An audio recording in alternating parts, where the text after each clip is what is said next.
Bien.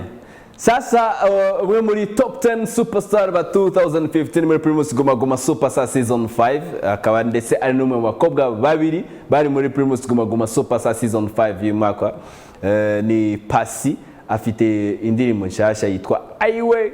Iyo ndirimbo nshasha rero akaba arimo kuyikorera video nshasha izasohoka next week, donc hasigaye iminsi 5 gusa kugira ngo iyo video isohoke. Sasa muri bisere twamwegereye tumubaza niki tagombye kwitegura kidasanzwe kuri iyo video ko byacitse hirya no hino ko video iraje. Ese nk'umuntu avuye nk'umuntu uwinjiye mu bwa mbere muri top 10 ya superstar dufite hano mu Rwanda, niki twako expecting kuri video de ko niyo video ya mbere agiye gusora kuva muri Guma Guma, niyo video ya mbere agiye gusora kuva yajya muri Guma Guma, disons let's say that way.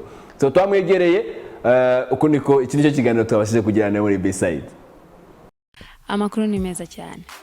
Nyuma kuva muri Guma Guma ntago Pasi yicaye, ibikorwa birakomeje. Mfite indirimbo nshyashya yitwa Aiwe, abenshi audio barayimenye.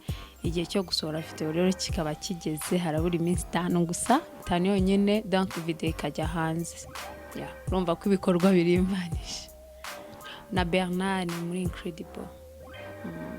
Niyo wakoze amashusho yayo kandi nzi neza ko nagera hanze azabashimisha cyane, bazabona isura nshya ya Pasi mushyashya niko navuga. Ni video nziza cyane. Mbere ya byose nino video ya Aiwe izabageraho mu minsi 5. Nyuma y'iminsi 5 hari indirimbo nyuma yayo yitwa Ntabwo Mbyicuza igomba gusohoka na video yayo deja. Ubwo urumva ko bazayibona, donc hari ibikorwa byinshi bitandukanye, hari ibitaramo ndi kubategurira, hari ibintu byinshi cyane.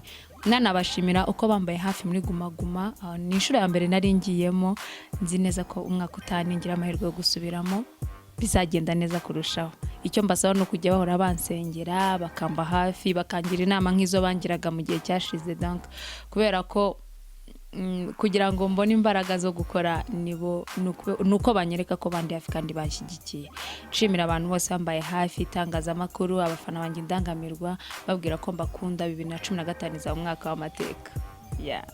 Murakoze cyane na TV1 ndayishimira kuba mwanyakiriye mu kiganiro B-side.